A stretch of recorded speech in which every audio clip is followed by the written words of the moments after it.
மேசராசியில் பிறந்த உங்களுக்கு இந்த வாரம் உங்களுடைய ஃபினான்ஷியல் பொசிஷன் எப்படி இருக்குன்னு பார்க்குற போது உங்கள் கையில் பணம் பொருள் இருக்கும், வருமானங்கள் ஓரளவுக்கு இருந்துக்கிட்டே இருக்கும்.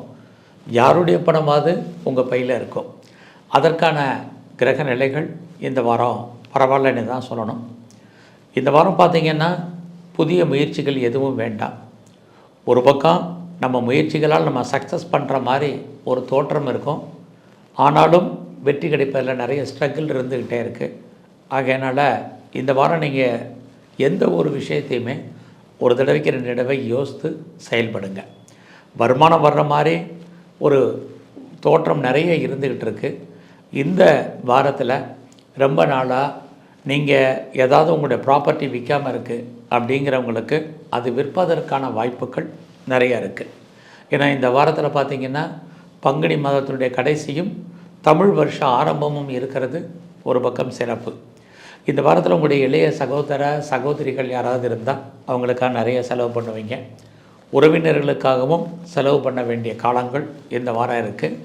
எதிர்பாராத பயணம், அந்த பயணத்துக்காக செலவு பண்ண வேண்டிய வாய்ப்பும் இந்த வாரம் உங்களுக்கு இருக்குது.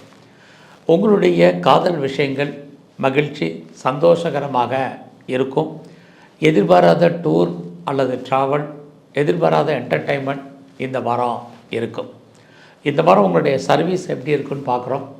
வேலை ஓரளவுக்கு பரவாயில்ல, ஆனாலும் வேலையில் ஒர்க் ப்ரெஷர் என்பது இருந்துக்கிட்டே இருக்கும். வேலை மாற்றத்தை எதிர்பார்க்கிறவங்களுக்கு கண்டிப்பாக அதற்கான வாய்ப்புகள் அல்லது இன்னர் சேஞ்சஸ் ஏற்படுவதற்கான சூழ்நிலைகள் இந்த வாரம் உங்களுக்கு இருக்குது. ஸோ இந்த வாரம் நீங்கள் ஏதாவது சொந்த பிஸ்னஸ் பண்ணிங்கன்னா அந்த பிஸ்னஸ் லாபகரமாக இருக்கிற மாதிரி ஒரு தோற்றம், அதுவும் லாபகரமாக இல்லை.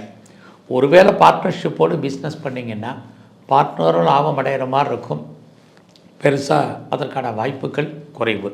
ஸோ இந்த வாரத்தில் கணவன் அல்லது மனைவி 2 பேரில் யாருக்காவது ஒரு ஆளுக்கு தேவையில்லாத செலவினங்கள், விரயங்கள், வைத்திய செலவுகள் அப்படிங்கிறது இருந்துக்கிட்டே இருக்குது. அதனால் அவங்க 2 பேருமே ஹெல்த் கண்டிஷனில் கான்சன்ட்ரேட் பண்ணுங்கள். உங்களுடைய எஜுகேஷனை பொறுத்த வரைக்கும் இந்த வாரம் நல்லா இருக்குது. ஹையர் ஸ்டடி, ஹையர் எஜுகேஷனை பொறுத்த வரைக்கும் ரொம்ப நாளாக குழந்தை இல்லை அப்படிங்கிறவங்களுக்கு குழந்தை பாக்கியம் கிடைக்கும். குழந்தைகளால் மகிழ்ச்சி சந்தோஷம் உண்டு. இந்த வாரம் சிவ வழிபாடும், குறிப்பாக எங்கெல்லாம் துர்க்கை காளி இருக்கோ அவ்வளோ வழிபாடு பண்ணுங்கள். இன்னும் சிறப்பான பலன்கள் உங்களுக்கு அமையும்.